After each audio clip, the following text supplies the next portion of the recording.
Okay, and does everybody see the shared screen still, the amended agenda? No. No. Oh, okay, I gotta hit that then.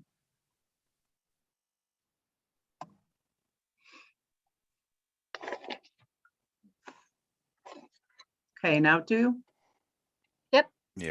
Yes. All right. So we had a motion by Mr. Westerbarth and support by Mr. Palmer to come out of closed session. We are now in the open session of the meeting. Let me just double check that everybody is been allowed in.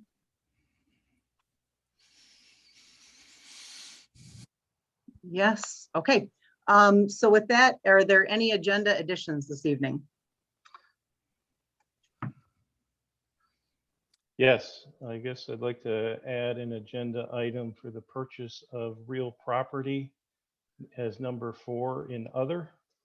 Okay, And I have another agenda item, be number 5 in other, to discuss Furtaw Field double booking for August 2021, second week of August. Support.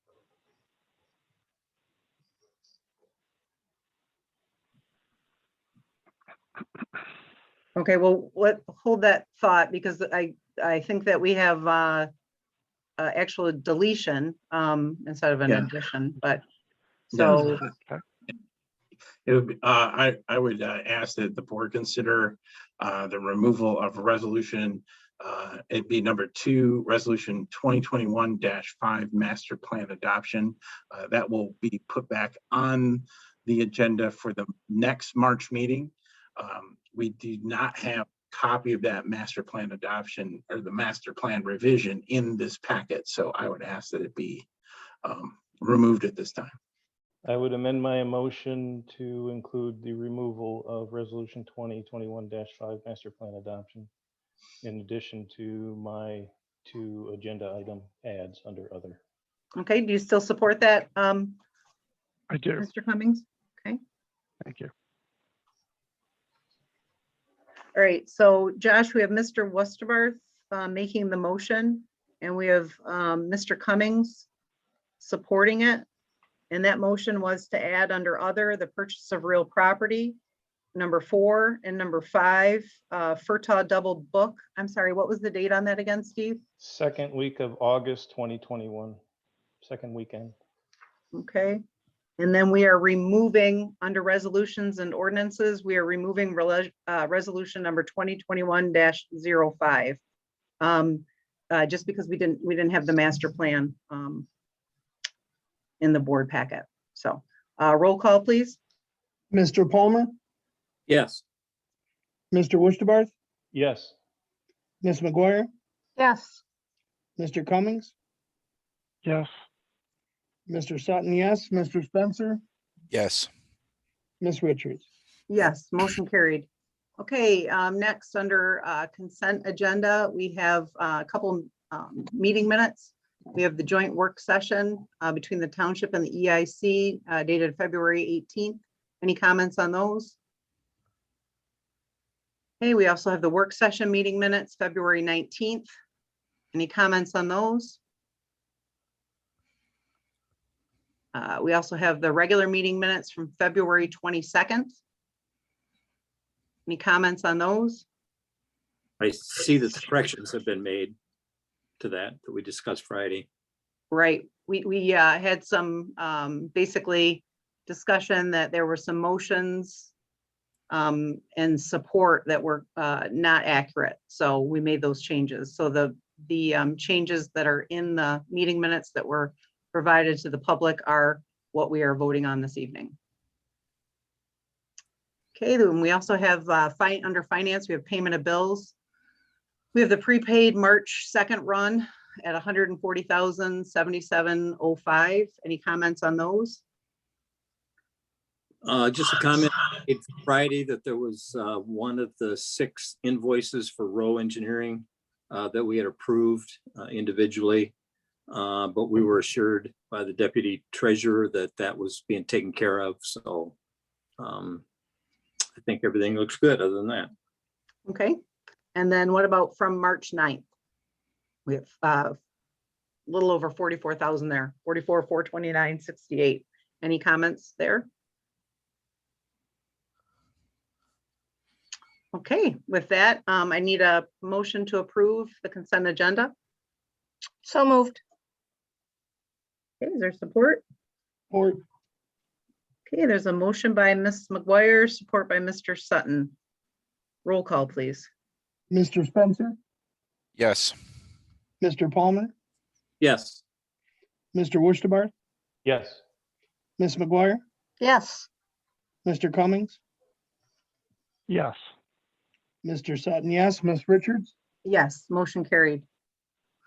Okay, next on to the superintendent's report. First on is the unemployment insurance agency invoice. Go ahead, Mitch. Okay, this is typically a yearly payments made to coincide with seasonal employee unemployment claims. The amount is $28,859.45. I would recommend the board make a motion to pay that invoice as presented to you. Is there any discussion? Do I have a Well, motion or? Only the comment that I made Friday, and that is that I'm not sure that these are the type of things that we really need to take time at the meeting to approve. These are costs that we incur as an employer. It's part of the payment of bills that we're able to look at. But since we do have it on the agenda, I would make a motion to approve paying the unemployment insurance invoice in the amount of $28,859.45. Support. Okay, there's a motion by Mr. Palmer and support by Mr. Westerbarth. Roll call, please. Ms. McGuire, Yes. Mr. Wurstabarth, Yes.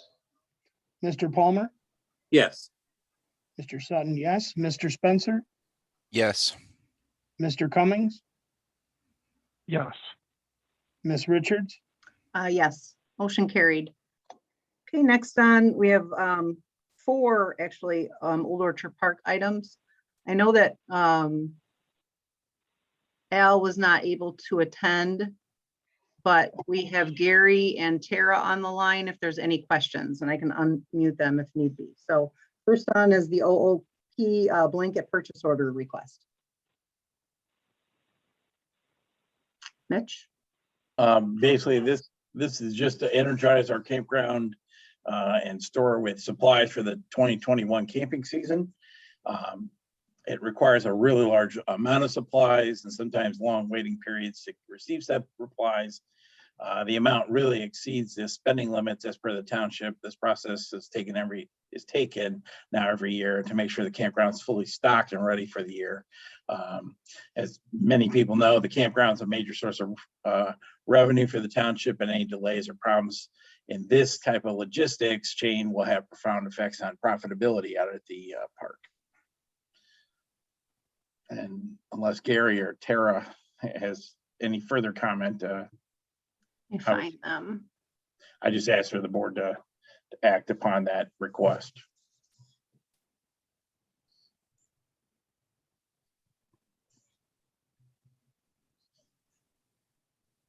I just, I unmuted Gary and I believe Tara. Yep, I'm here. Okay, all right. Does anybody have any questions for Gary or Tara? Or do either of you have anything to add there? No, I think Mr. Mitchell pretty much covered it. Okay, I'll make a motion that we approve the blanket purchase for Old Orchard Park. support, okay, there's a motion by Ms. McGuire and support by Mr. Sutton. All right, roll call, please. Mr. Palmer, Yes. Mr. Sutton, yes, Mr. Wurstabarth, Yes. Ms. McGuire, Yes. Mr. Spencer, Yes. Mr. Cummings, yes, Ms. Richards, Yes, motion carried. Next on is the OOP return employee request. Mitch? Okay, so I have received a list of returning employees for Old Orchard Park for 2021 from Al, the Parks and Rec Director. In addition, he has submitted the 2021 OOP and Footside operation plans. These plans outline where seasonal employees will be deployed and to what staffing levels. I would ask that the board make a motion to approve the returning employees as presented and the OOP Footside operation plans request as presented.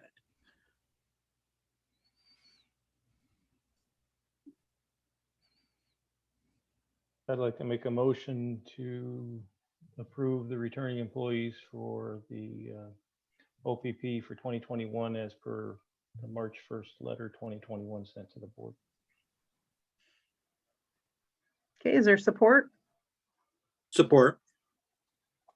Under the Footside operations plan, I did have a question. I was wondering if they had plans to upgrade any of the playground equipment. I didn't see that in the plans anywhere.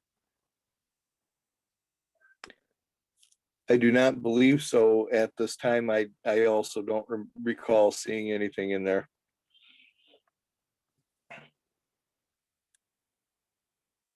Is that something that was supposed to be in there, Jamie? I know that we talked about it in the past, just in passing different things. I didn't know if they were going to look into some type of grant money or that type of stuff. Cause I don't think, and I've had quite a few residents out that live on the west side out there that have questioned, asked, said, hey, we haven't done anything to this park in a very long time. And I don't even think there's actually anything out there except for the few of those little wobbly toys that you sit on that are probably been there since I was a kid. Right, they've been there for a while. Oh, 10 years. yeah. Hey, 10 what's years. that supposed to mean? Yeah, watch it, Jeremy. 10 years ago. Anyway, Just kidding. I know. but then You cut me to the quick. I do not recall any capital improvement plan for those. Just trying to. Just curious. Yeah, I don't recall of any plan at this time for replacement of any equipment or adding new. I would agree. It is something that should be looked at for future. Okay. Any other discussion? We have the motion by Mr. Westbarth and support by Mr. Palmer. Further discussion? All right, ready for roll call then? Yep. Okay, roll call, please. Mr. Cummings, yes, Mr. Palmer, Yes. Mr. Sutton, yes, Mr. Worcester, Yes. Ms. McGuire, Yes. Mr. Spencer, Yes. Ms. Richards. Yes, motion carried. Okay, next on, we have the OOP point of sale equipment purchase. Okay. And You what? does the operations plans have to be adopted as well? Well, they're on their own agenda item number 5. So I was waiting on that Okay. one. Yeah. We broke them up. Yep. Okay. Okay. So next is the point of sale equipment, POS system purchase. The quote is from IT Right to complete that campground point of sale network. POS system obviously can be used to perform purchases of services and goods, but also helps track inventory and assist in creating basically a standard on hand inventory, which would in the industry is called PAR. This allows employees at the Old Orchard Park to know when items need to be ordered, how much stock is through sales, and determine long-term what stock levels should be at different points in the campground season. The amount for this equipment and work to be performed by IT Right. My figure, that's prior to our adjustment from our work session. This quote is reflective of Pro devices. The Ubiquity Unify UAPAC Pro instead of UAPAC, was it LP? LR stands for long range. Okay, thank you. Oh, you're welcome. Those in the know, I knew you'd know. So it did adjust the total of the quote to $3,042.80. And we would ask the board make a motion to approve this request in the amount of $3,042.80 and allow the superintendent to execute the work on behalf of the township. Did everybody see the email that we got back from IT Right when I questioned which access points they were going to be using? Did you guys all get a chance to read that email? I did. I Yes. did not. I Yes. did Okay. not. Yeah. Basically, I asked IT Right what the difference was, if they had a or why they were preferring the LR as opposed to the Pro access points. I believe that the Pro access points are quite a bit more powerful, and the return email basically affirmed that, with one exception. The LR access points have a little bit higher dB gain on the antennas that they include, so the range can go a little bit further. But I still think we should go with the Pro ones, but we do have an option. I'd like to point that out, that we can accept the long range bid or the Pro bid and go either direction at the board's behest. I recommend the Pro, and I'll leave that to you guys to kick around. Mitch, what was the amount you said on that? The original quote was for $2,686.80 with the LR, and with the Pro style, it's $3,042.80. I guess I'd like to, hear from Tim, because when it comes to this type of stuff, Tim and Jeremy are the kind of the experts here. Well, thanks. I mean, but in the end, I actually either product will work just fine, Steve. The to the point that Jeremy is raising, it comes from his frontline duty where he's had difficulty with the product. To say that it absolutely wouldn't work was not something that Jeremy was saying either, and I would agree it will work. It will work. It's just a matter of some difficulty he had at one point. And my thought here is, this is a matter of IT Right providing us with a quote for equipment that they are going to directly support.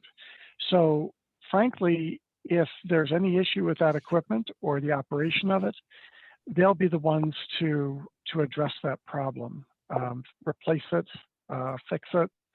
Yeah, it's gonna, yes, we would actually have some pain in that because we'd be experiencing difficulty, but they're gonna be the ones on the front line taking the support tickets from us or from the Old Orchard folks. So, I'd have to say, for a little bit of money, beyond the comment that it has a little bit of gain on the antenna, I feel like, all right, that's fine. I mean, that'd be great, but they didn't seem to feel that it was going to be problematic for them to use the LR model. Did I say anything that was contrary to your understanding, Jeremy? No, and I'd like to point out that the difference between the two is $356, and there are, if I remember correctly, are there four access points on that quote? Four of them. So that would be an additional $90 a piece for those access points to move them from the LR models, which are longer range, so they claim, to the professional models, which have a little bit more oomph on the processor power and internal circuitry. They're a little bit more robust. They should last a little longer, but we all know how technology works. So there you have it. I think $90 is not a big cost of investment, to increase for the project to get the better access point. I agree. That's my take. That's Right. But it's a total of 386 for the whole thing, right? 356 was the difference. 356? Yeah. I had a question for probably Tara and Mitch. Maybe in the narrative, it talks a lot about inventory and those things and stock. Tara, will it also be able to address the issue that we've been talking about for probably decades now, about being able to track the sales and you be able to export that down to us instead of handwriting it and turning it in on the envelopes? That is our hope. I was talking about that with the auditors today. It may not happen this year, but we are looking at that for the next year or two out. Yeah, a POS system will produce reporting like that. And so it's just a matter of software talking to each other. So that we may not get the softwares to talk to each other, but we could probably generate electronic reports that are going to be easier to interface into any other software that you're using. I doubt that we're going to get Clover to actually interface with BSNA, if that's what you're thinking. I'm not saying it can't happen. I'm saying it would probably be cost prohibitive. Yeah. Well, I was just hoping to be able to at least get something that they can directly export to us instead of handwriting everything. Oh, I'm sure that Yeah. oh yeah, I'm sure that the POS system is going to give them Good point, some Jimmy. sort of, yeah. Yeah, I Yep. feel bad for them because they handwrite Yeah. it different, thing, and then turn it in for us to hand enter it. So yeah, that would be great. Good times. Yep. All right, so. It's we have a on the motion. horizons. Mhm. All right, well, if that's it, then I'm going to, I make a motion to approve the IT right campground point of sale network expansion with the pro access points for a total of $3,042.80. Support. Support. Okay, so we actually have a motion by Mr. Spencer and support by Ms. McGuire. To upgrade, I guess you would say, just to make sure you got that, Josh, to the 3,042.80. Okay. Roll call, please. Mr. Spencer, Yes. Mr. Cummings, Yes. Mr. Palmer, Yes. Mr. Sutton, yes, Mr. Worcester, Yes. Ms. McGuire, Yes. Ms. Richards, Yes, motion carried. Okay, next on is the park, the Old Orchard Park and Footside Park plans. I just asked for a motion to approve those as presented. I'll make a Actually- motion that we approve the Old Orchard Park and Footside Park plans. Okay, I will support that. I also wanted to add, and I did not get the names of everybody, but Mitch and I had a consumers energy meeting, and I just wanted to share that all the people that participated, what's her name again, the one that handles the lease, Brooke McTaggart. Brooke, yeah, Brooke and the dam operators had nothing but compliments on Old Orchard Park and Al and how things are done and the way the reports and stuff are turned in. So I just wanted to share that with the public. Great And to hear. acknowledge that. So good job to all of them. So with that, we have a motion by Ms. McGuire and support by Ms. Richards. Roll call, please.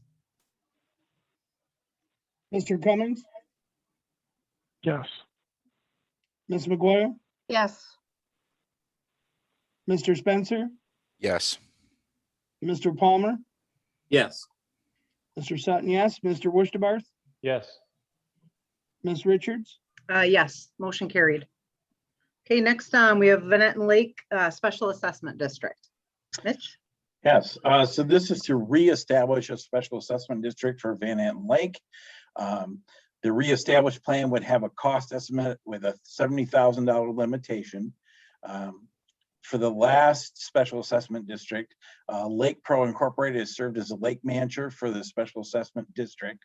The lake management strategy goals for the last 5 years have been 1, to locate and aggressively treat any Eurasian milfoil, 2, locate and treat any other invasive species such as curly leaf pondweed, 3, promote native plant growth while keeping it below nuisance levels. A copy of Lake Pro's 2020 Lake Management Report is part of the packet. The Van Etten Lake Association has requested a 5-year renewal of the Special Assessment District, and that was dated March 1st. And so we would ask that the first step in the process would be to pass a resolution to set the first of the 2 required public hearings. And so the first would be to set the first public hearing for March 22nd. It's the 20, it's correct in the, it'd be the 22nd at 7 p.m. for the first public hearing. And then the first public hearing is to determine whether the improvement of the proposed is both reasonable and necessary. And then after that, if the board decides after the first public hearing to move ahead with the process, then public hearing would be set at some time, and it would be not the March 22nd, but it'd be the March 29th. No, it would be, well, we would actually at that same meeting, the March 22nd, we'd pass the resolution to set be the the next hearing for April 26th. Yeah. Okay, thank you. Sure. You mind? Yep, sorry, I had a little mistake in my That's okay. my report to Mitch, so it got a little confusing, but just, yeah, sorry. Yeah. So And would it be the 26th or the 19th? it would be, the first public hearing would be on the 22nd, so 2 weeks from today. At the regular board meeting? Yeah. Right, and so then the next one after that would be the 5th of April, and then the one after that would be the 19th, right? Not the- No, our first 26th. meeting in April is April 12th, and then we have April 26th. It's always the second and fourth. Second, fourth. Yeah. So we have the 12th and the 26th are our April meeting dates. So the second hearing would be not until April 26th, because we need so time to be able to so we're gonna notice. skip a week, or is Yeah. this? No, we don't skip a meeting. It's just the No. hearing part. Yeah. Oh, we- Okay, so Yeah. the regular meeting is in the our fifth. meetings. Yeah, so. don't be getting excited, Jeremy. I mean, Oh, come on now. the dates aren't adding up. I don't understand what's going on here. Yeah. And Has I to be guess, advertised 30 yeah. days. right, it has to be advertised Okay. twice in the paper and all that. So that gives us enough time to get notices out. And I would just point out that the special assessment district has been in place since 2005, correct, Jamie? Right When we around pulled there. up, right around there, 2005. So, they've been very successful over the years in combating weeds. So, again, the resolution, I mean, this isn't really an action item right now. It would be passing the resolution that's a little bit farther down in the agenda, I guess, to set Yeah. that meeting. So, Yes. but if there's any questions now or any additional discussion? No? All right, next on, and I'm gonna, I know that Rick Freeman is on the line, but we do have Ratliff Park construction costs. You were asked to add this to the agenda, which we did amend that and posted it. And Rick, I see your face. Let me just unmute you. All right. Good evening. Hi. Take just a few moments of your time. The reason I asked if this could be added to tonight's agenda is we have, as Mr. Palmer's been talking and we've been touching base on the last couple of meetings. We have completed the plan for the updates out at Ratliff Park for the kayak ADA launch. And in doing so, we've finalized the estimate. And what I wanted to do tonight is just get that in front of you, answer any questions that anybody might have for the purpose of, at the next meeting, if the township so desires, we recommend you submitting for a passport grant through the DNR. You have a current Parks and Rec plan approved and in the system. You could pursue like I said, a passport grant for a maximum amount of 150,000. There would be a local match, but with the material donation of Vila, our services donation, we believe that the local match would be covered as far as that goes. So for next meeting, if you so desire, we could have a resolution on the agenda for the township to authorize the application to be submitted.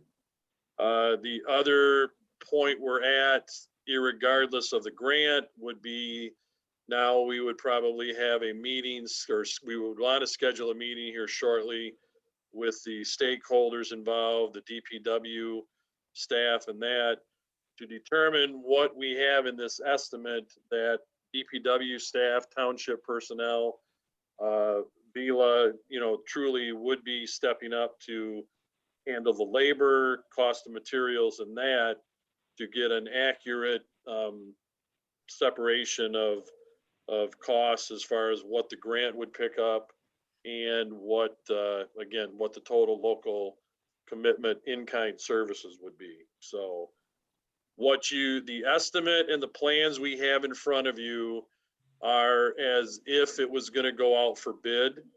The reason we wanted to set it up that way, that gets the maximum potential for you as far as grant dollars. And then you can then, like I said, back off and do in-kind services, material donation, service donations as part of your local match. So that's why the estimate's at 145,000.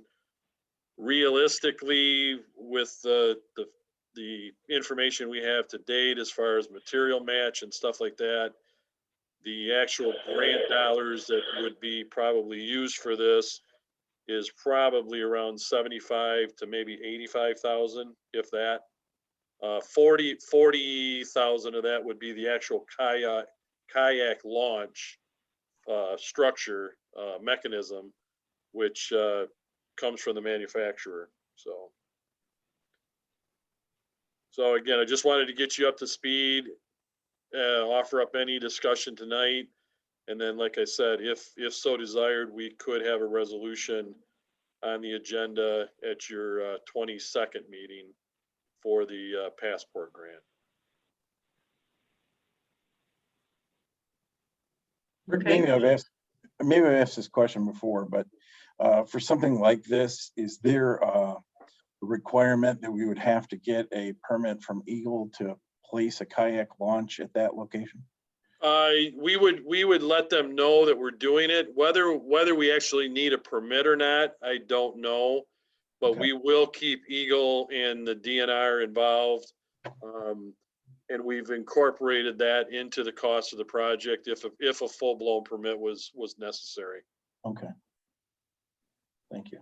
And as part of our donated services, we would take care of putting that permit application together and all that. And along with the passport grant application. So you're donating all of that, the work you've done so far, plus writing the is correct. passport grant? That Wow. is correct. Thank you very much, Rick and Ro. Thank you. Yeah, very nice. Bill, I know you're on that group. Do you have any additional comments or information? Well, not any new information. I just think this would be a nice addition to Ratliff Park.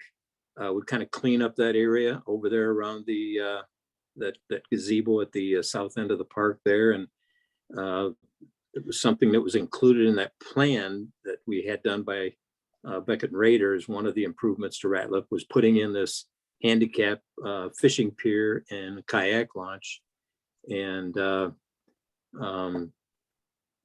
it came about when Vila contacted me to see about, because they had some money. They kind of wanted to donate some money to this project.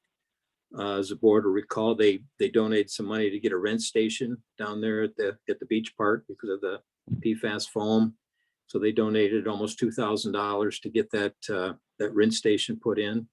And then they contacted me later on, said, you had some plans to put a handicap fishing pier and kayak launch in down there, and we'd like to contribute to that. So that's how this whole thing kind of got started. And then Mr. Gajewski and I and Rick and Bill Hamlin met there at the park last fall, looking the situation over. And then Ro did the surveying there to figure out what the elevations were, and all that information's in the drawings there. But I think it'll make a very nice addition down there to the park to put that sidewalk in from there by the parking area down to the walkway and have this handicap fishing pier and kayak launch. It's really a cool. I saw a picture of the launch itself. It's really a cool thing. It's a piece of equipment that you buy the entire thing and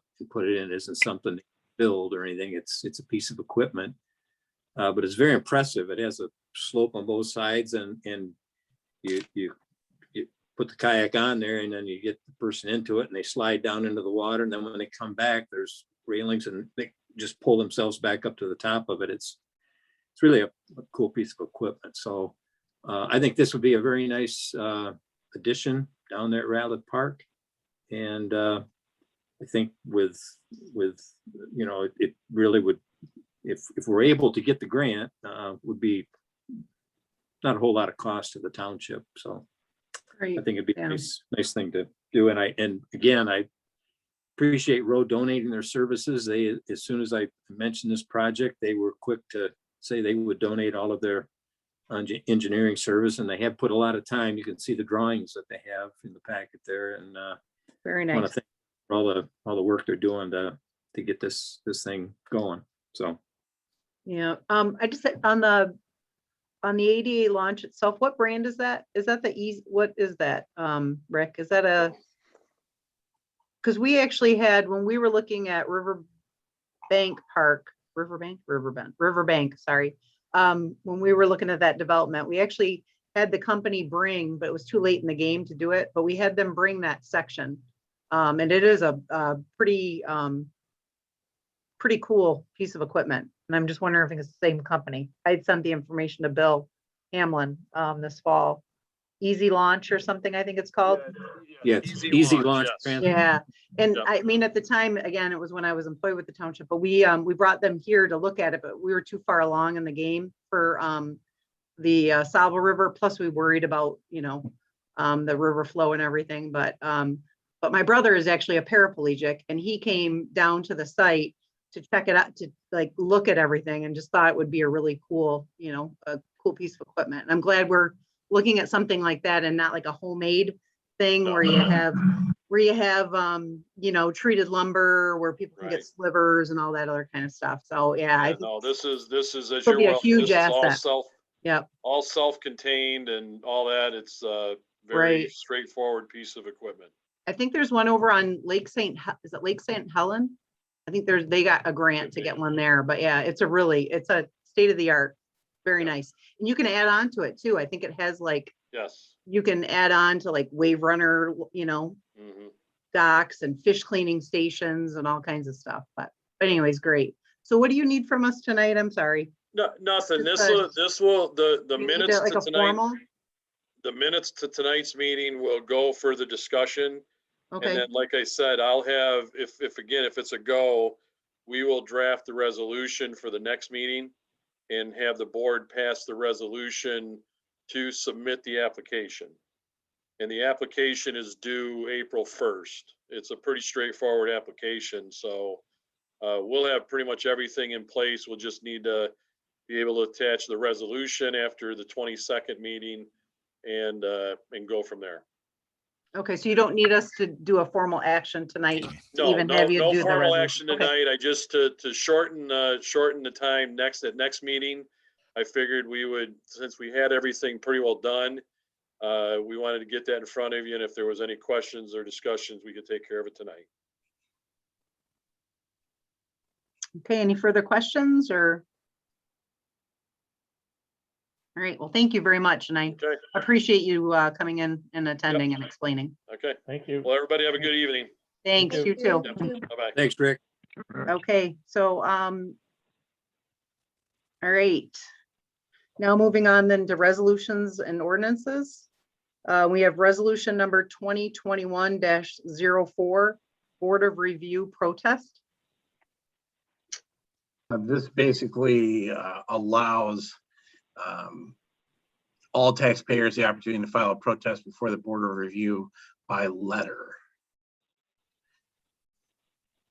Okay, instead of having to be personally in person. Is this just coming about because of the whole COVID thing, or? I've run across this one other time, so pre-COVID too. It just it was a process that if there are people that are homebound, for them sometimes to get to the Board of Review would be an impossibility. So for them to be able to submit a letter allows them to participate in this process without having to physically be present at the Board of Review. okay. All right, any further questions or? discussion, or do we have a motion?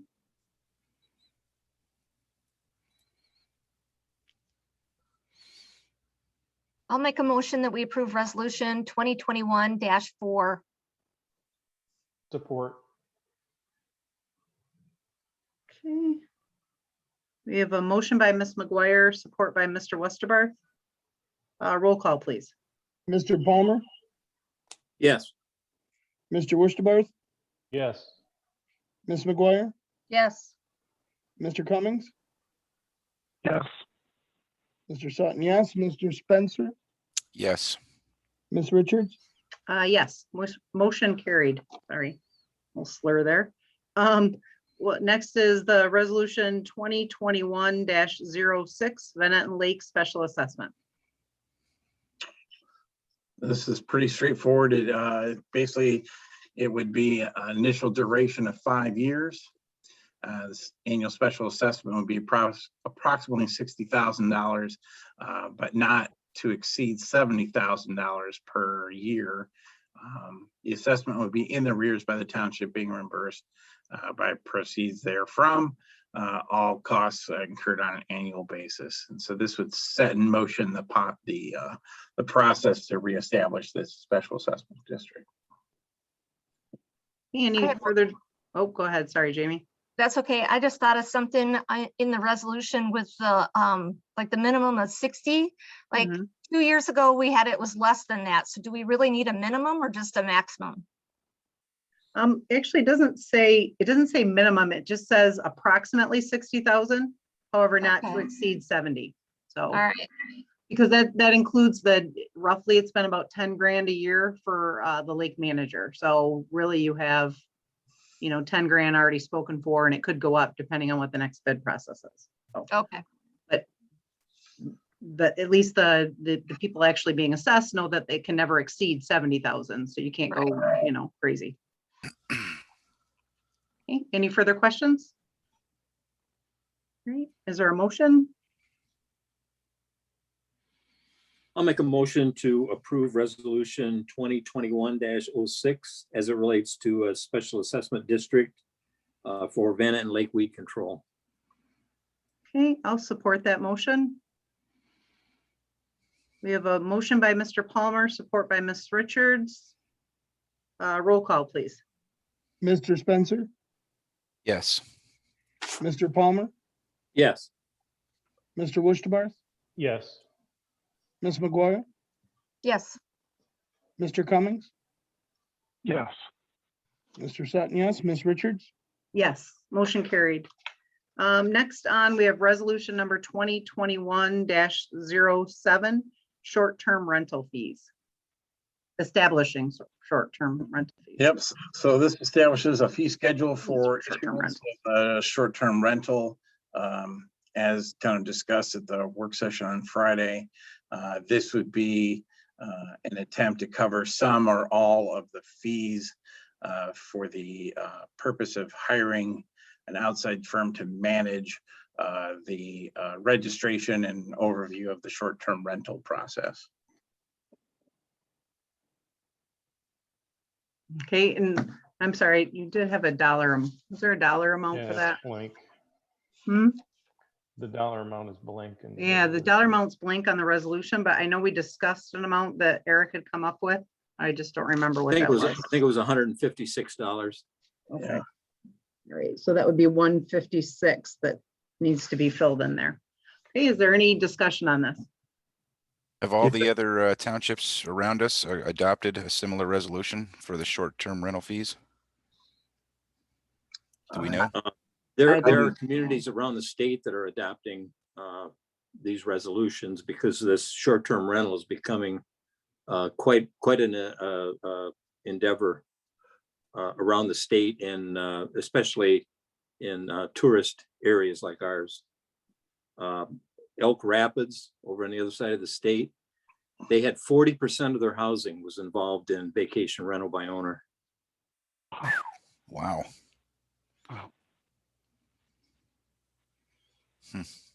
We actually, when we wrote the ordinance for this, that was one of the ordinances from Elk Rapids that we actually looked at when we were drafting our ordinance here. So this is just going to be a fee to people that want to rent out their property on a short-term rental basis. So It's is this It's an annual permit fee. They just pay it once to the township. yearly? Yes. Yearly, right? And of course, I'm sure it's subject to change based on the cost changes and all that fun stuff. And we're just and so basically, there's going to be some kind of company that's going to manage these short-term rentals so that they know, or so that we know who they are, where they are, and we're just making the fees pass through to the people that want to offer their short-term rentals, so that they're paying for some kind of management for the township to kind of oversee these short-term rental properties. No, we already hired, in November, we passed, it wasn't unanimous, but we passed it, yes, to hire, was it called Host? Granicus. Post compliance. Host Yeah. Compliance. Right, and at that meeting, that's the one that we were talking about. That's the one where I was under the impression that the fees were already part of the rental process, and that this company had been doing it for many other townships, and so they were coming in to ask us if we wanted to do it, and that they were going to take care of all that stuff. But at that time, I didn't realize that the township had to collect the fees. Not to say that I'm not okay with that. I'm just making sure that I understand exactly how this is supposed to work. Yep. So how are we going to verify whether or not a property that is set up for short-term rentals is part of this, that they get their Permit. That is part of host compliance Granicus job to do that. Do we Who's know? gonna- Yeah. Yeah, who's going to So if- oversee that? Are they yeah, going to send a guy so to if go they knock on don't, right. doors, or? So if they don't contact the person, then we're paying Host, but Host we're not getting any. Yeah. But I was not in favor of hiring Host, and I will not be in favor of passing this resolution, so. I'm not necessarily against having permits so that we know what, that mean, if it's a residence and you want to use your residence for whatever you want to use it for within the law, well, that's fine. But if you're going to turn it into a business and start renting it out, I mean, there has to be some kind of oversight. But what we're talking about right now, yes, we're going to hire this company, but we don't know how they're going to oversee it.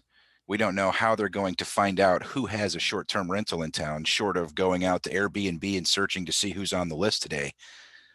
And we don't even know if they're going to do that. I think that's how they found out how many we had. Wasn't it? Yeah. Well, then if that's how they found out how many they think we have. Right.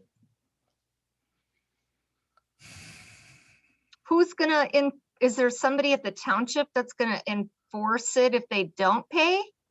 I thought that was the whole reason, I thought the whole reason why we were hiring Host is to not burden a township employee with that, but that's, Right. I thought, the sales pitch. But I guess here's my question. I know I see this resolution here, but what's the teeth in the resolution if somebody doesn't comply? I mean, is it in our updated ordinances that we have wherewithal to go after them? Yes, I think How we so? passed an ordinance, didn't we? we wrote an ordinance covering short-term rentals. But we have ordinances covering long grass, and we don't always catch every one of those either. And we don't even catch those unless people complain, from what I understand. That's why we're paying host compliance $12,000 to oversee that. Right. And that was my question, is if host compliance is going to be overseeing this for us, how are they going to know who's listed where and which properties are actually going to partake in this short-term rental? Because they It monitor sounds the like websites. They monitor the Yeah. websites for these activities and then relay that information to the township. And to the Very good, thank you. the business, the homes. So is the company that's going to be doing this, are they going to, if they find a property listed on Airbnb, for example, and when they look and they do, and that property has not pulled a permit, who is going to enforce that? Are they going to go out there and knock on the door and tell them, hey, you got to do this? Or are we going to have to send our code enforcement officer out there to do that? They will Oh, notify Eric's the, got his hand up. I just, Eric is on the line and he had his hand up, so I just unmuted him. Go ahead, Eric. Yeah, so host compliance is going to take care of all of that. They are even going to send out draft letters that the township has drafted up to notify them that they're not in compliance. And that would allow for them to have 14 days to correct that. And then as well, since January 2nd, 2021, their properties projection was 68 properties in or near Oscoda Township with 5 addresses identified. And now you can see in March, the numbers are up to 77 and 5 identified. But part of it is getting all of them the information and making sure we have a fee schedule that they can follow that's adopted by the township. What if, so let's say that we've got a short-term rental that pops up out there, they're unaware of the fees. This company, Host Compliance, sends them a letter that says you will pay, or what? Ultimately, the township would also be notified in that process. And if not corrected, it could proceed to court with a civil infraction ticket. So you're going to write them a civil infraction ticket. That's going to be the or else. Correct. Okay. And that's in the ordinance? Yes.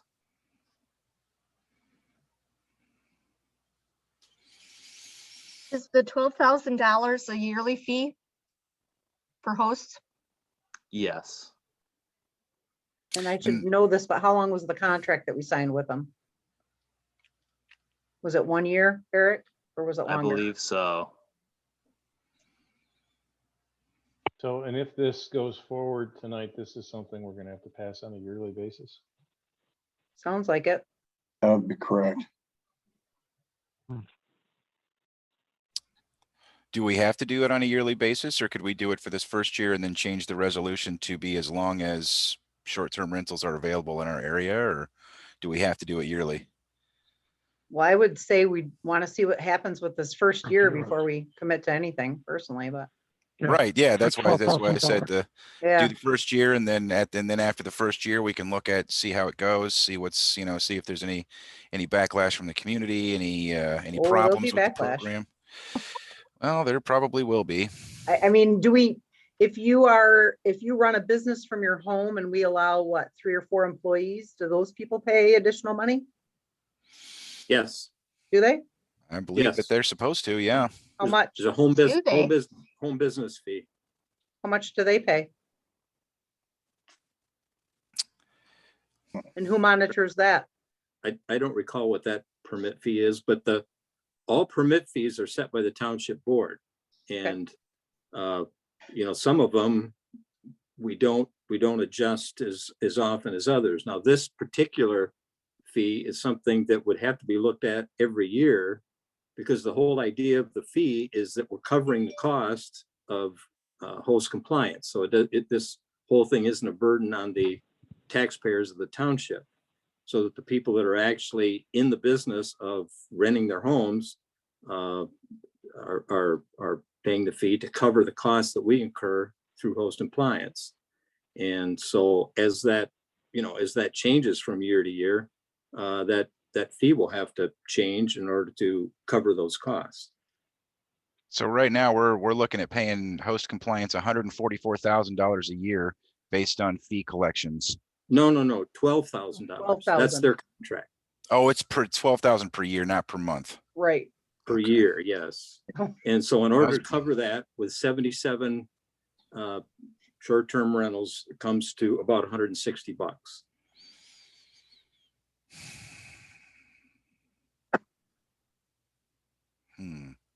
Which would be my suggestion for a fee. It's 160. And also keep in mind that this can be another tool used to document if people are claiming principal residency exemption and renting out their home. So it can also combat other areas as well. It'll help with blight. as well.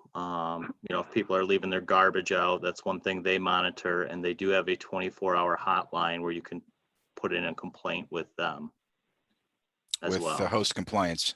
Yes. As well as general complaints from neighbors, noise, that kind of stuff. Yeah, so a lot of that may end up going to them as well, and they will forward that on to the township.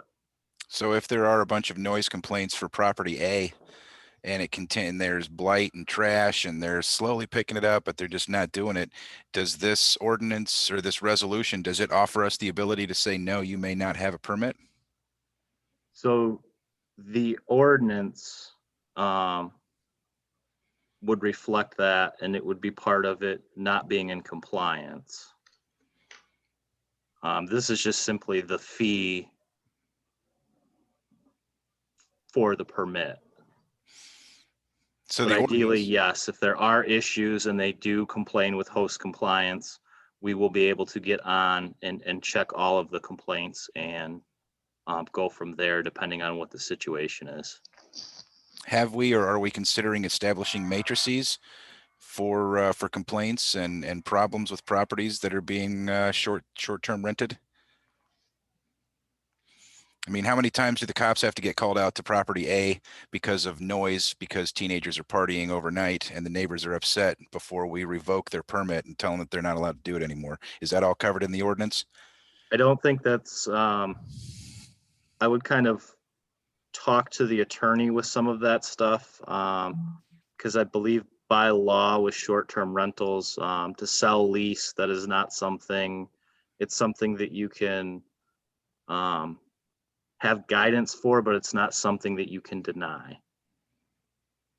And generally speaking, I mean, I don't have a ton of, I've rented through Airbnb and VRBO, but they normally have rules. You can't rent, usually even under the age of 21. Most people won't. So it's not like you get I mean, I suppose they can lie and get somebody in there or whatever, but for the most part, the people that are renting these places are homes on the lake and very nice homes. They are kind of, holding people, their guests, because they get critiqued as hosts.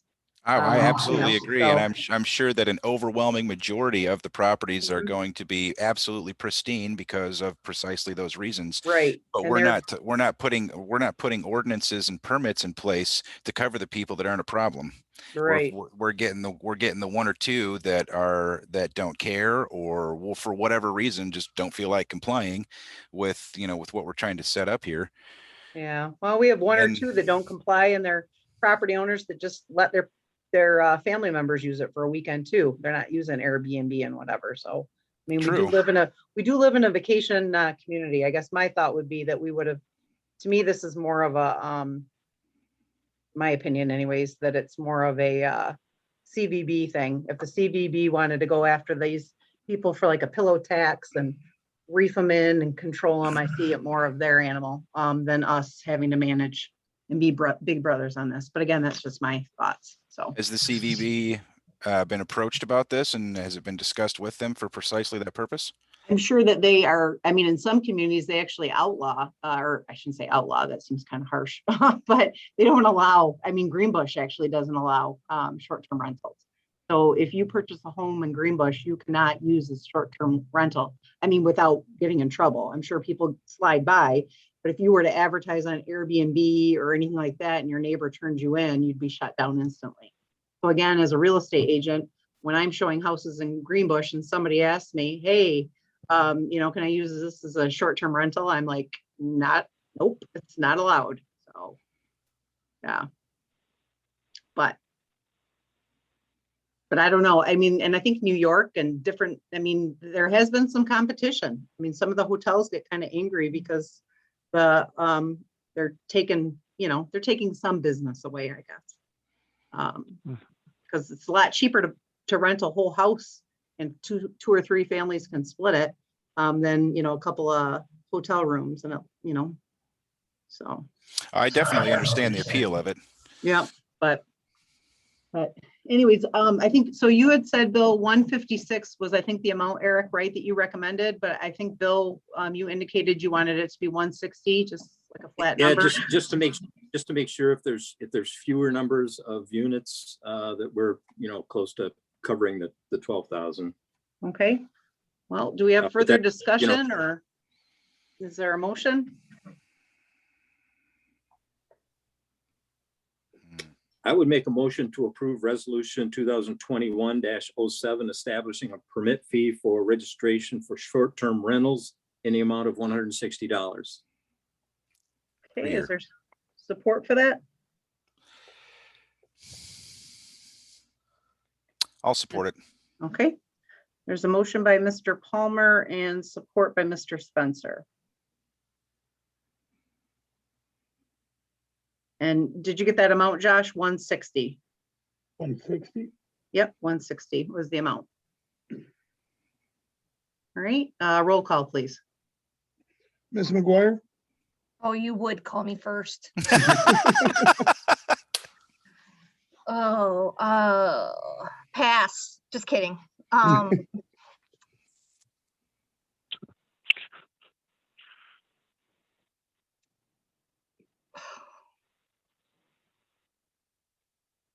No, Mr. Wusterbarth, I guess the distinction for me, it's for for-profit businesses, not for people using private homes with no cash transaction. So yes. Mr. Palmer, Yes. Mr. Spencer,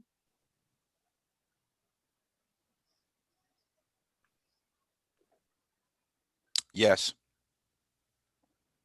Mr. Cummings, Yes. Mr. Sutton, no, Ms. Richards, No, motion carried. All right, next on is firefighter. Right? Yeah, firefighter hire request.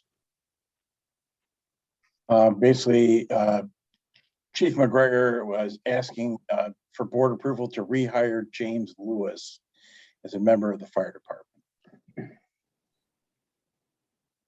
I'll make a I'd like to motion make that a we motion. rehire. Oh, go ahead. So I would like to make a motion to rehire James Lewis to the Oscoda Fire Department. Support. All right, there's a motion by Mr. Sutton, support by Ms. McGuire. Roll call, please. Mr. Palmer, Yes. Mr. Sutton, yes, Mr. Wusterbarth, Yes. Ms. McGuire, Yes. Mr. Spencer, Yes. Mr. Cummings, Yes. Ms. Richards, Yes, motion carried. Next on is the division of platted lot. Okay, you have a memo from Nancy Swicker, the assessor. A request has been made from Stephen, forgive me if I say this wrong, Shastel, to split 10 feet from lot 4, block 11 of Vanette and Lake Park subdivision. The purpose of the request is for the owner of lot 3 to purchase and combine that 10 feet with their existing lot. This division of a platted subdivision requires approval from the board of trustees. And there are 2 drawings in the packet. One shows current descriptions, the second shows the reconfiguration should the board approve the requested division. So the staff is recommending the township board that they approve the lot split as proposed. Okay, is there any further discussion? Or any discussion, I should say. Why does the township, why do we have to approve 2 people splitting up their own personal lots? That's law. Okay. Divisions of lots and You're and changing the re- tax roll, basically. reconfiguration. Ah, changing the tax roll. Okay. Tax. And like the setbacks and different things like that. So it has to be approved. If you look at the thing, Jeremy, you can see where the different department heads Mhm. have to sign off on it, Yeah, I saying saw that that. it conforms with all of our different ordinances. Gotcha. Okay. It's also plot map update too. Correct. Correct. And I'm assuming that there's fees associated with splitting those, splitting it up, so that all the drawings and whatnot at the township can be updated. That little moving the line. Yeah, that's all incurred by the parties. I move to approve the, what are we calling this? Just a Lot land, Lot Uh, split. a lot split. Move to approve the lot split for parcel code number 064V42011004-00. Support. Okay, we have a motion by Mr. Spencer and support by Mr. Cummings. Roll call, please. Mr. Cummings, Yes. Mr. Palmer, Yes. Mr. Sutton, yes. Mr. Wustabard, Yes. Ms. McGuire, Yes. Mr. Spencer, Yes. Ms. Richards. Yes, motion carried. Next on is rezoning request. So we have a rezoning request. The parcel is 063-033-400-004-0 from industrial to waterfront marina. Did we ever get, oh, sorry, go ahead. There is where that little grid, there was never a drawing of that type. It's simply an Eric's online. You can May I try unmute to- him? yeah.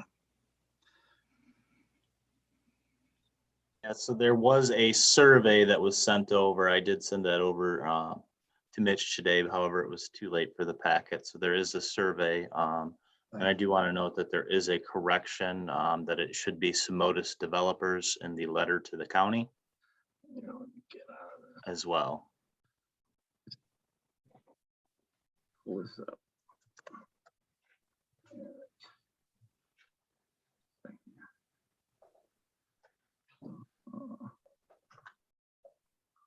Okay, any questions? Or further discussion by the board? I'm just wondering, I don't know where it's at. Oh, it's just north. Well, I shouldn't say just north. It's just past the entrance to River Bend. River Bank. Oh, West, Sorry. Huh? west, right? I don't know. Well, I was For west. me, anywhere Northwest. forward is I north and yeah. it's west. Which Just direction is past it? True Green. Yeah,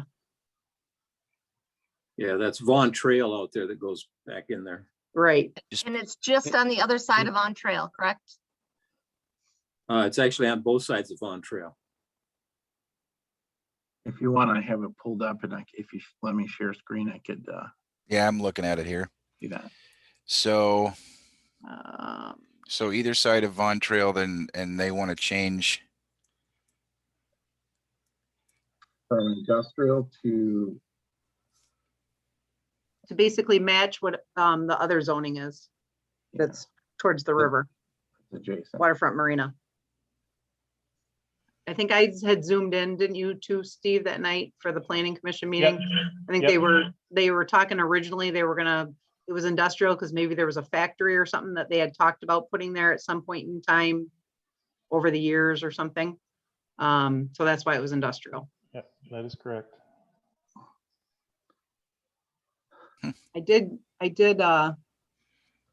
think I gave host to you, Mitch, if you wanted to share. Did you? I Okay. thought I did. Maybe not. You never know. I thought I did. Yeah, Yep. Here. Just a moment.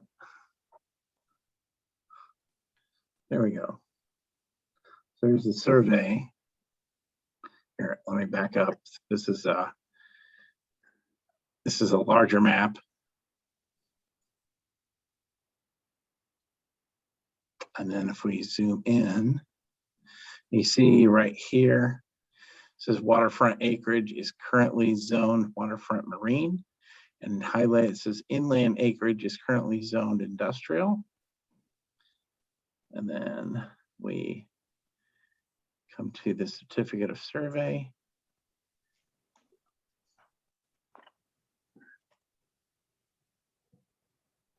Ah, Hmm? So does this, does the parcel that they're looking at rezoning, does it have any waterfront property on it? no, but the one adjacent to it does, and it's the same owner. Yes, this is waterfront marine. This is industrial. No, the other way around. Oh, I'm sorry. Thank you. Yeah. I'm looking at, So the industrial's up against the water and the marine is not? No, this- it's up against No. the river. No, other way around. Okay, Industrial's at River Road. Yeah. gotcha. You're maybe, asking to rezone the industrial to. maybe it's better to commercial? look. Yeah. at. Yeah, there you go. There, that's a better one.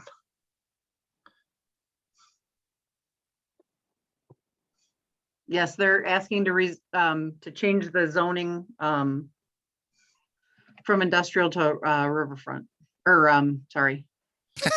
Not riverfront. Marine. Yeah, sorry. Sorry. The yellow Yeah. submarine. They're gonna dredge the river in a little bit. Yeah. Let's start that rumor.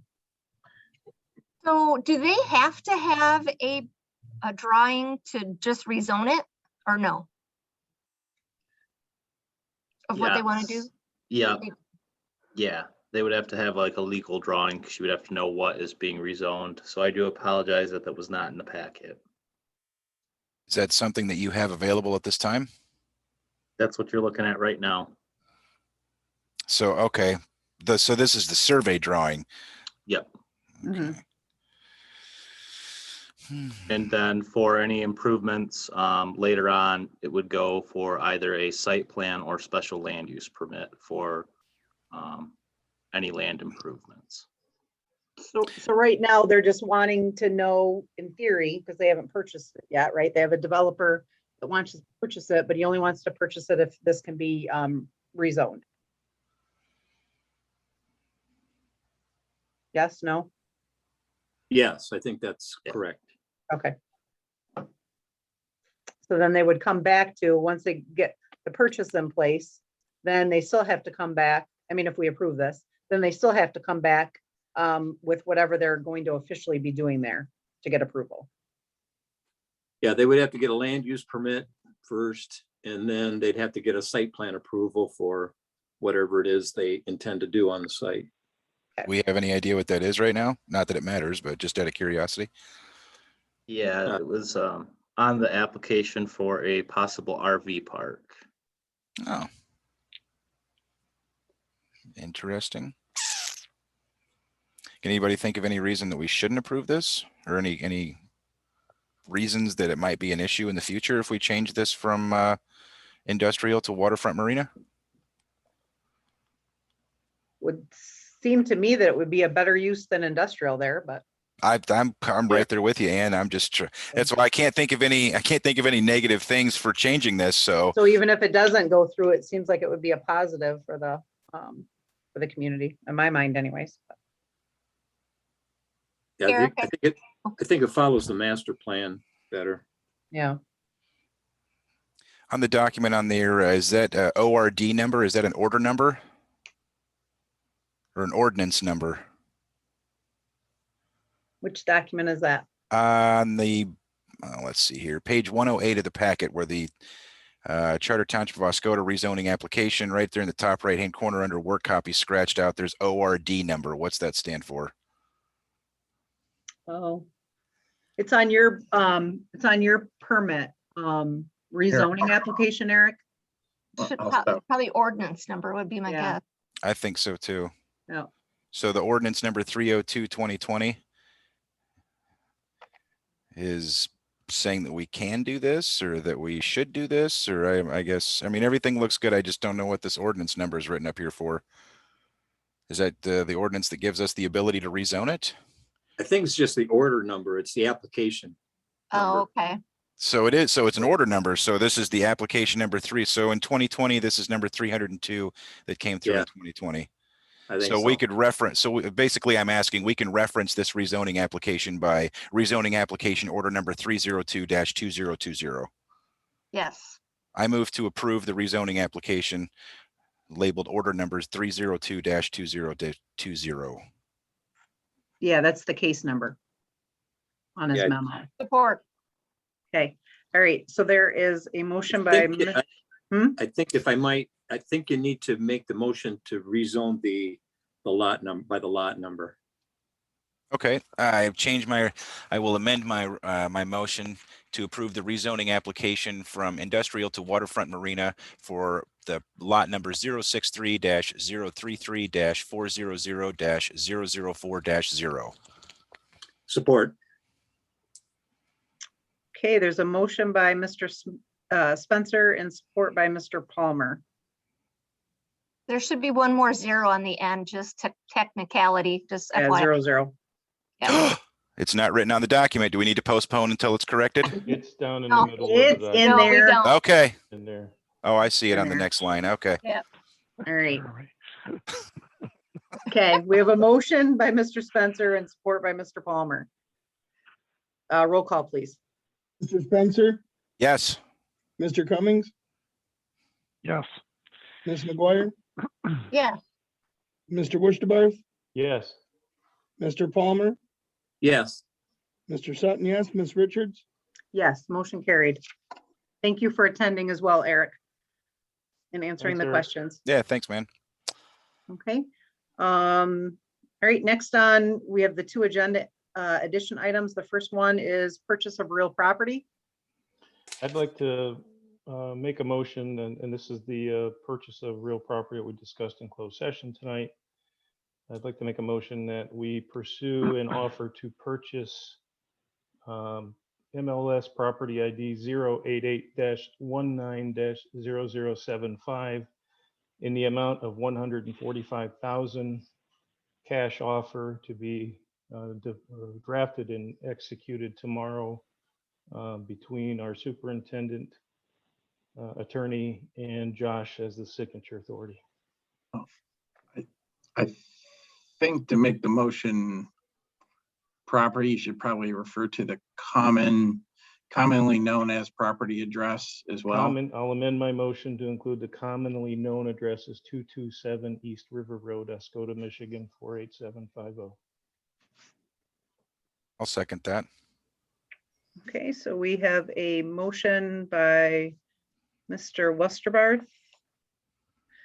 And that motion, again, just because it was kind of fast, and I know Yep. Josh has to write it down, was the purchase of MLS 088-19-0075, commonly known as 227 East River Road, Oscoda, Michigan, 48750.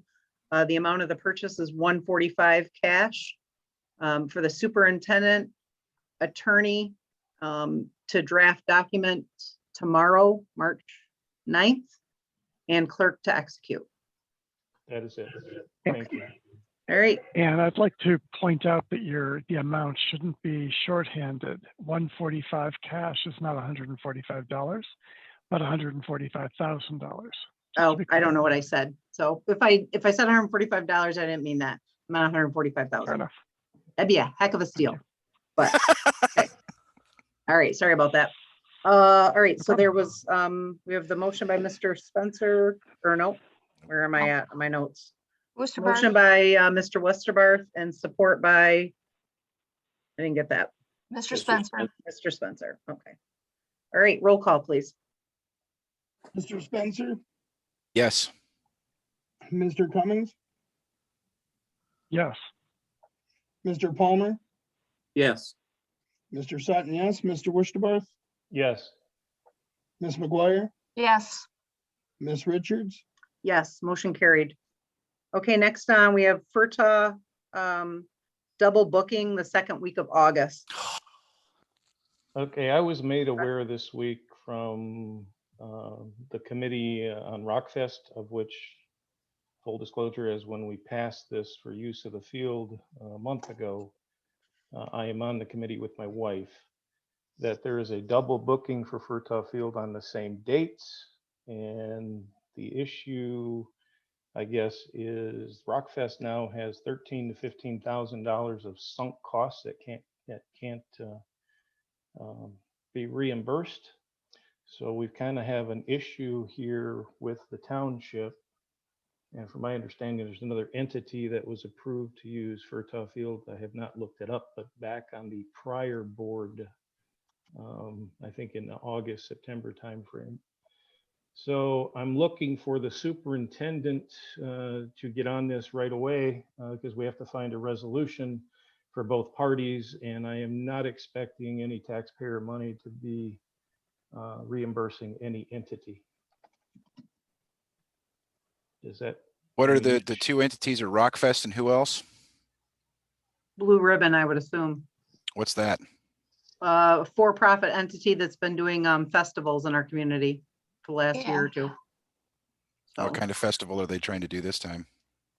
I just zoomed into that. I don't remember. Was it a Take Flight thing or something with a, or was it an art show? I'm not sure. Kind of an arts and craft thing. They did it last year. Is there a way that we can accommodate both of them? I know that that sounds like kind of a slither through the middle, but if we're talking about if it's an art show or an arts and crafts show, and I mean, and we can look at seeing how, if they've done this before, well, how many people came out last time, and would that compare to the number of people that are going to be coming out if there's a live band going on at the same time?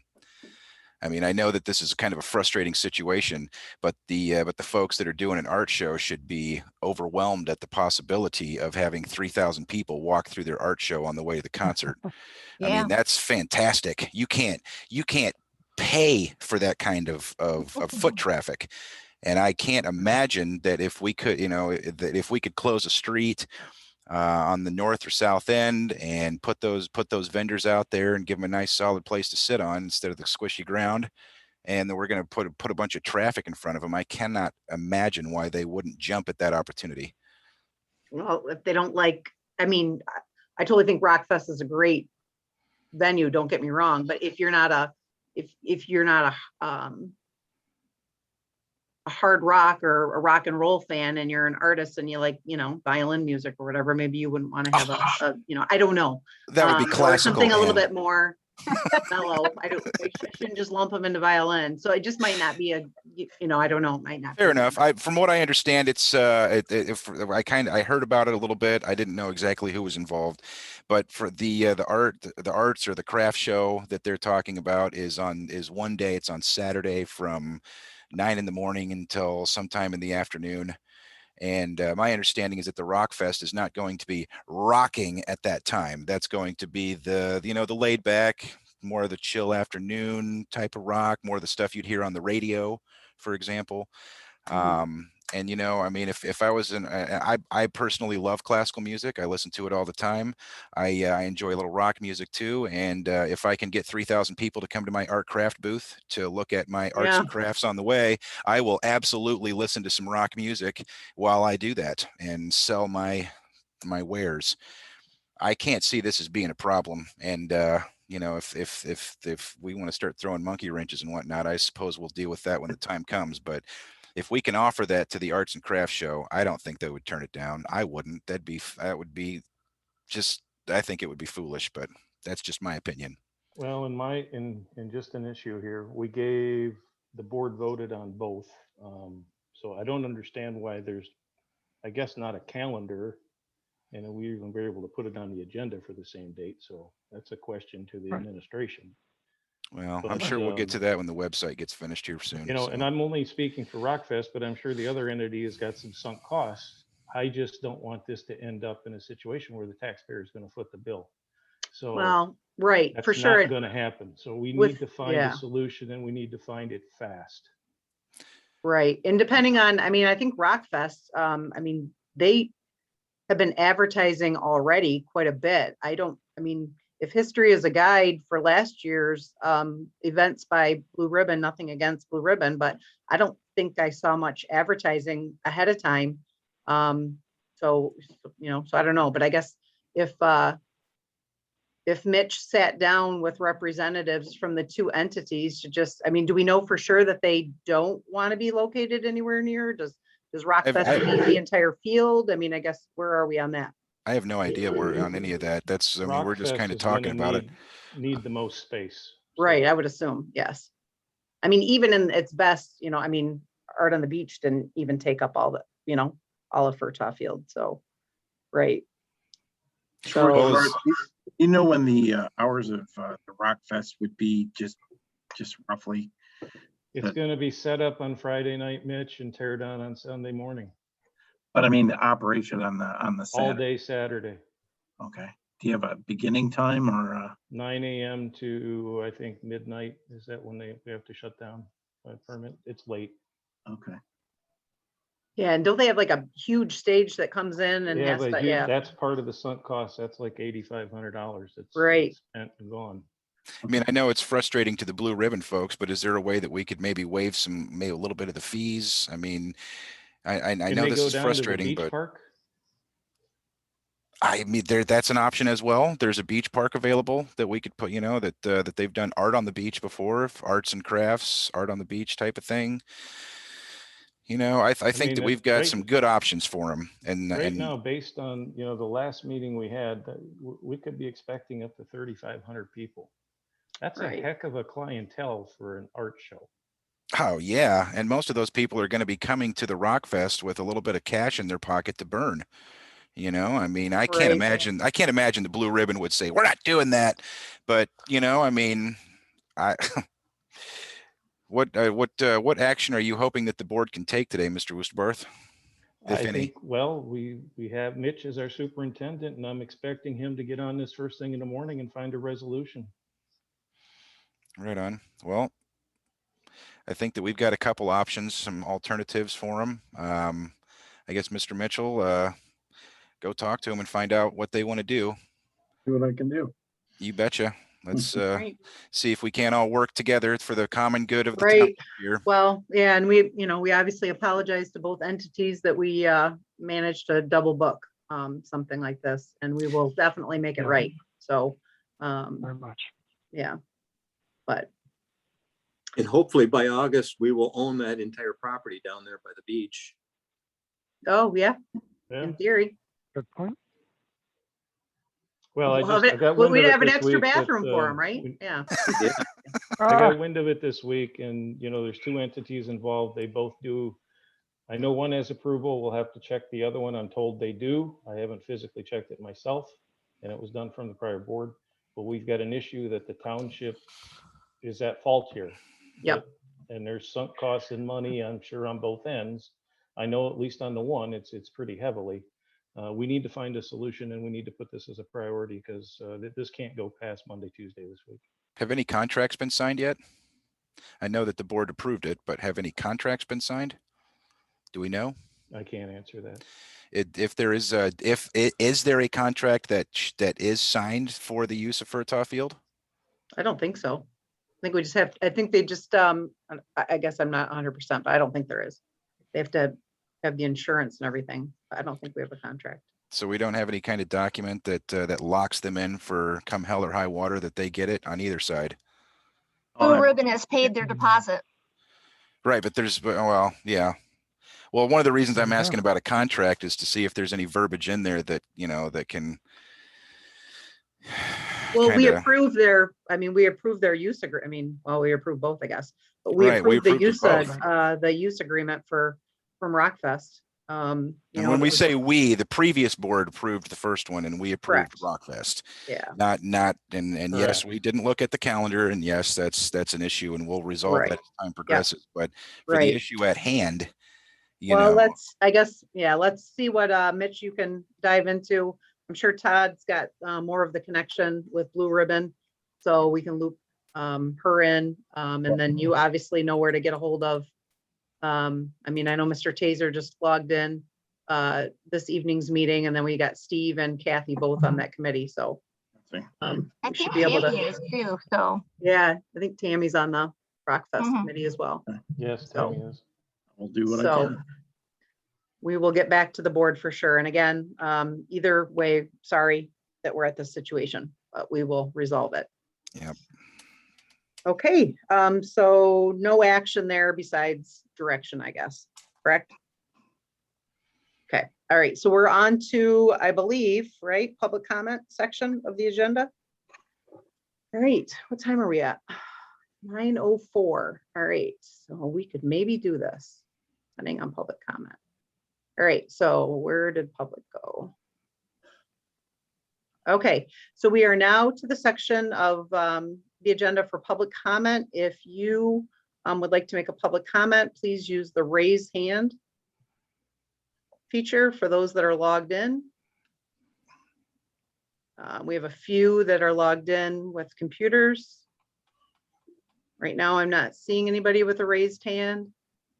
Again, raised hand. And what is it for, God, why do I forget that all the time? Star. Anybody remember what it is for, if you're on the phone, it's like star something. Star 6. Star 6? Star 6. Yeah. I think so. Oh, there's Vince. Unmute and unmute. Okay, so, right. Vince. Hello, Hey, Vince. how are you? I'm good, and you? I'm great, thank you. Okay, we're gonna, Oh, yeah? Go ahead. Oh, go ahead, and you already know who you are. I'm just gonna Okay. find my stopwatch here. This won't take long. Okay, I know, but I'm still supposed to, timer. Absolutely. Okay, go. Okay, back in March 30th of 2018, we had a professional drawings done on the beachfront, Ratcliffe and Furtaw Field.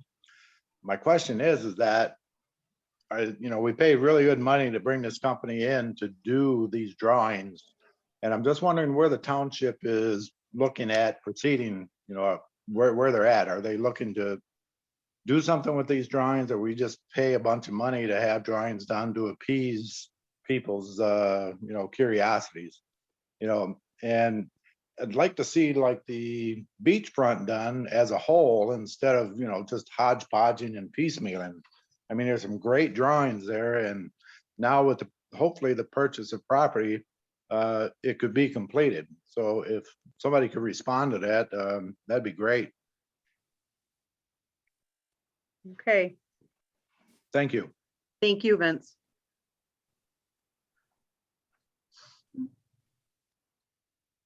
All right, see if there is anybody else. Usually when it clicks.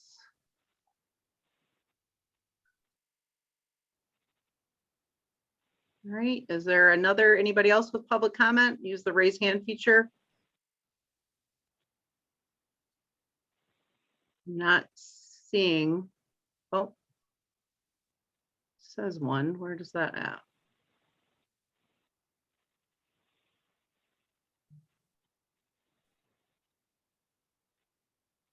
Does anybody see a raised hand? It shows up at the bottom, but It's on Meet Our Water. It came up on Meet Our Water for now. I don't see it. I see I was need gonna our water. say, I don't It see does- anything. It went away, but that Okay, was close. maybe it was an accident. All right. Okay, anybody else on? All right, we have, okay, Oh, there it there's goes up. again. Now it's back up again. All right, so I am gonna unmute. I'm assuming Kathy, but. Okay, you should be live. Hello? Need our water? Can't hear you. Hmm? I'm talking to her. She's in the other room. Okay. Yeah, I don't hear, yeah, Now she's muted again. okay. I hit it again. Should be on. Oh, better. Hmm? Thought I heard her there. I can kind of hear you in the thought I heard her background. too. Well, you're definitely live here. Kathy, you just Kathy? speak. You're live. This is Kathy. Can you hear me? No, you're very muffled. Yeah, can't really hear you. Let me try to check my. I can see the microphone's live because it's outlining her on the. Here, I think I have a solution. I'll just ask her to come into the office and she can use my headset. Okay. Kathy, Okay. Oh, goodness. take that out of there. It's gonna have feedback. And you may need to mute the now line just so Yeah. she doesn't get feedback. Okay, so I'll mute that one. Oh, hang on. Yes. Hmm? Okay, I'm sorry, I don't know why that didn't work, but So should I mute the, Now, you Yes. mute the now. Yep. Because you'll get feedback. you guys are bossy. thank you. right. Oh, goodness. Wow, that's a lot of buildup. I don't know if I was gonna say anything really that important, but. All right, um, I did start your time too, so. All right, so Kathy Woosterberth, 7270 Shoreview Drive. I am actually on the Planning Commission. And we've had a lot of talk in our community about about our parks in our area. And of course about Furtaw Field and some of the other parks. And I'm delighted that everyone is so interested in the utilization of our township properties. So, and we have our Parks and Rec planning coming up. That should be occurring this year. When I looked at last year, the last time we revised the Parks and Rec plan, we did it in about in about 2 months. And I'm thinking that because we have such interest right now with the various parks, that you might want to start that process a little earlier. From what I can tell, it looks like ultimately the plan will be due to the state March 1st of 2022. So we'll need to engage the public in the plan obviously before that. So I'd like to take our time with that, and that's what I suggest. And I think that was all I wanted to say about that. Yeah, and I think Vinny had mentioned the descriptions or the what had been written up, and that actually was an action plan or an action item for our previous Parks and Rec plan, was to actually do some descriptions or some drawings of the parks and prioritize those. So we'll have to work on that for our future plan also. So whether we do something or not, we need to put that into our plan. So that's yeah, thank you so much. All right, thank you, Kathy. All right, let you get your headset back there, Steve. Anybody else have a public comment? I don't see any raised hands. So with that, there's 2 phone numbers. I'm gonna ask both of those to unmute and see if they have anything to say. 937-231-3784. Did you have any public comment?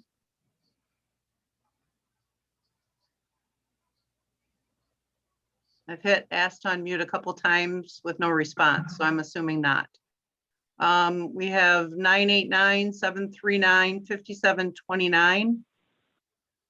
I'm guessing that he'll have public comment, but. Hello. Hello, can you hear me? Yep, we can hear you, Brian. All right. Yeah, there's a little delay in there. Hey, well, I'm glad we are talking about the parks. I'd like to talk about them a little bit. I think we really need to step forward as a board and protect Furtaw and protect the beach. When I look at this form-based code, one thing that's always been left out of when we're talking about things that have been successful or not, and we look at numbers. Form-based code, from my reading, and Palmer can chime in at the end, I'm sure he will, is actually only represented, less than 2% of townships in Michigan. So we don't even have enough data together to run any numbers if this will be successful or not. But you guys are tied up in it now, and no one's asking you to throw it out. I want to be clear on that. We can look at form-based code and fix it, or it comports more to actually Michigan law and United States law. And that can be addressed at a different date. But what you guys, we've all been here. We all live here. We're all neighbors. I don't know what you're going to need to do to protect Furtaw. We will develop it as a full-fledged park. We have a park plan that I think is, I'm hoping people will enjoy. They're going to see it.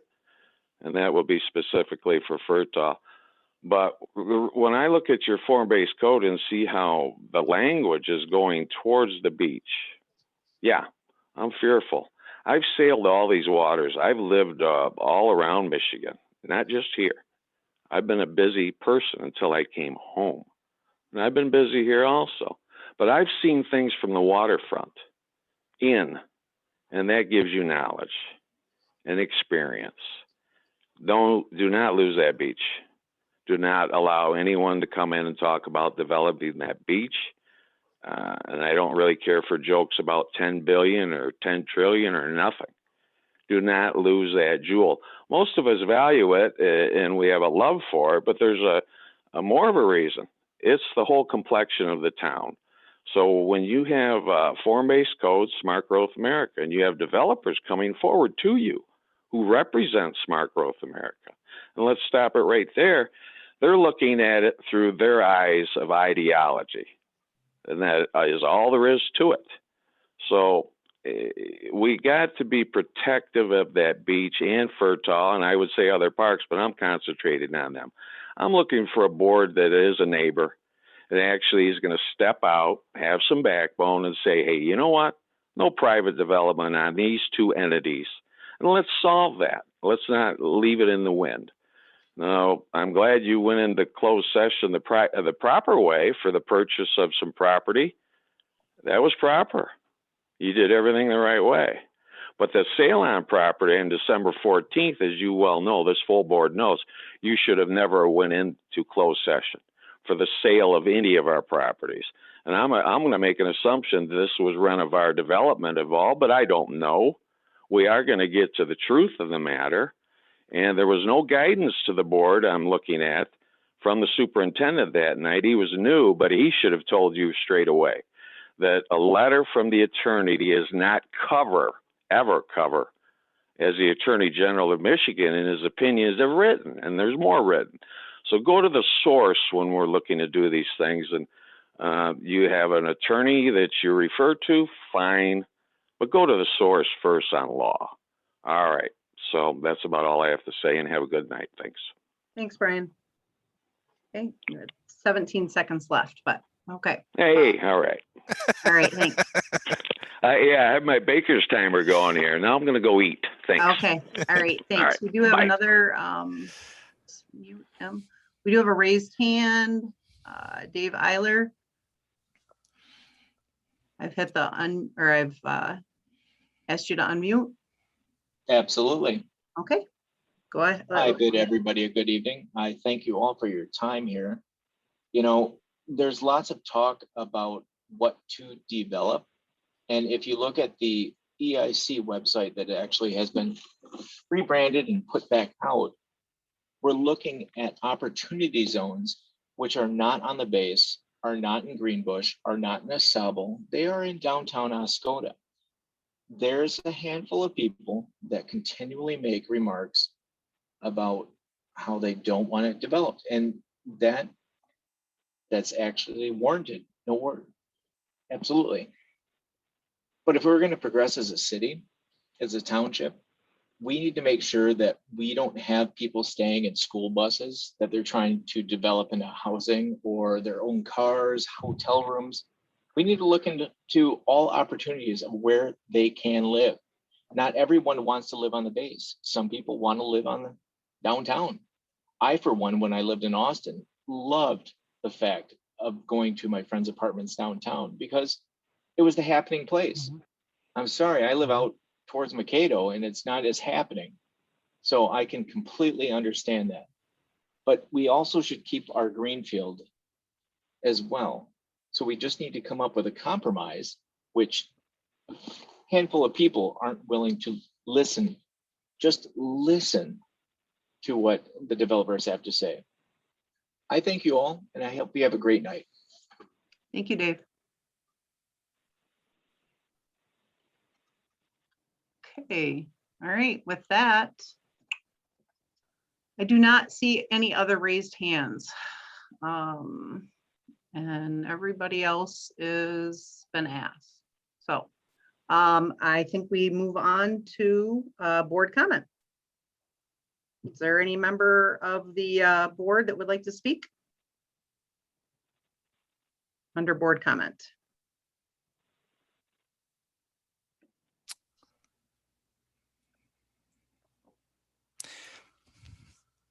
Anyone? Bueller? Anyone? Oh, well, since you said something funny, you called me out. I know that the Furtaw Field thing has been at the front of everybody's mind for a couple of weeks now. I know that Mr. Haley and the folks on his side of the line are absolutely against developing it into anything but a park. And I know that there are other people in the township that are in at least the same number or greater numbers that would like to see some development done in this downtown area. And I understand the nostalgia of the park. I mean, I've been around here since I was a kid as well. We've all played ball in the field. But the fact of the matter is that that field exists for the betterment of all the citizens in this township. It's for the best of the community. And if the community decides that it's going to be a park, well then, by gosh, by golly. But if the community decides that we want to do a split use and have a little bit of a park there, as well as some apartment complexes, and start looking at bringing people to the downtown area, then, I mean, we need to look at it. I'm not saying we're going to do it, but we have to look at it. This is for the best of the community, not the best of the individuals. I just want everybody to take a step back and leave off of the of the hard feelings and the irritations. And if we get another developer that wants to look at Furtaw Field before it gets developed into a park or whatever we decide to do with it, we need to do it as a community, not as as something that is just a few people that are the loudest. So I respect Mr. Haley's wishes as far as where that he wants to keep it as a park. And I think that the township board will absolutely look at any plans that come forward for that grassy spot. But if Mr. Haley brings those things forward, I think that he would expect that we at least look at it and not shun him immediately and throw him out the door, which is exactly what happened to the developers that were looking at building something there. They didn't even get to show the town their plan. And I think that was shoddy. But it's done. It's water under the bridge. And moving forward, I think that all of us have we love this community and we want to see it succeed. And I'm sure that we will all come together and figure out what we're going to do to bring people to the downtown and keep the park areas that we require. And that's pretty much where I'm at. Okay, thanks, Jeremy. Any other board members? Yeah, I would like to just quickly comment on 2 points. I would agree with Mr. Spencer. I think it's important if we truly want to develop Oscoda. I've owned a home here for 33 years, and I can tell you not a whole lot has happened in that 33 years here in the township. And one of the reasons I wanted to be on this board was to try and facilitate having some improvement in moving this township forward. And I think when we cross our arms and close our eyes and not even consider any proposals for a project here in our township, to me that's very short-sighted. And the fear is that you turn away developers, and pretty soon you're not getting any knocks on your door anymore for other developers. And one of the points that Mr. Dave Eiler brought up was the opportunity zones. Those were zones that were designated in the downtown area by the MEDC. And so those are areas where funding is readily available. And that's one of the things that will bring opportunity to the downtown area, are those specific opportunity zones as they're designated by the state. So I would hope that we can all work together, and when we have proposals for something, we can at least listen to it and see what it looks like before we just flat out reject it on Facebook or other social media platforms, which quite frankly you know, developers and people they look at those sites and quite frankly, based on some of the things I've seen in there, I can see where a developer would run for the hills. There's plenty of places that are looking for development, and we are competing with all of those places. And I think we need to be a little more cooperative as a township to at least consider some of those options. That's pretty much all. Thank you. I'd just like to concur with Jeremy and Bill. Those are well-stated comments. To me, I've been here 21 years now. My wife has been here most of her life, even after she moved away after college, was come back. The only thing that's going to fix downtown is foot traffic and density living in the area, in that area specifically. Sorry, it's the only thing that's going to fix the empty buildings and bring more economic development downtown. So if we can't get to the point as a community where we can have a discussion with the pros and cons for anything, whether it's a mixed use development or a park, then that's shame on us. Leave the torches and the pitchforks at home. I'm definitely going to drive that, we're going to get that engagement, and, let's talk about the pros and the cons publicly in an open environment. And I can't wait till we can get back to do these town halls. And if we get a developer coming to town again, and I hope we do, we drive ourselves to that meeting and open it up for the entire public so they can see everything, and then have a real discussion instead of one-sided with innuendos. And all the facts presented And as not the well. facts presented. So that's All right. Okay, board comment. We usually let one person go at a time. And Sorry, so that's sorry, all Mr. right. Woosterbarth. That was That's fine. All amen, right. brother. Okay. Said my Yeah. piece. All right. Okay. So we've heard from three. We have three more. Does anybody else want to speak? Jamie, Josh, or Tim? Nope. No. Okay. Thank you. Don't want to miss anybody. Josh or Tim? No, thank you. Yes, no, thank you. Okay. Sorry. You're so quiet sometimes. I didn't hear you. Yeah, sometimes, just sometimes. Okay. Josh? No? Oh, sorry. You were muted. I heard you.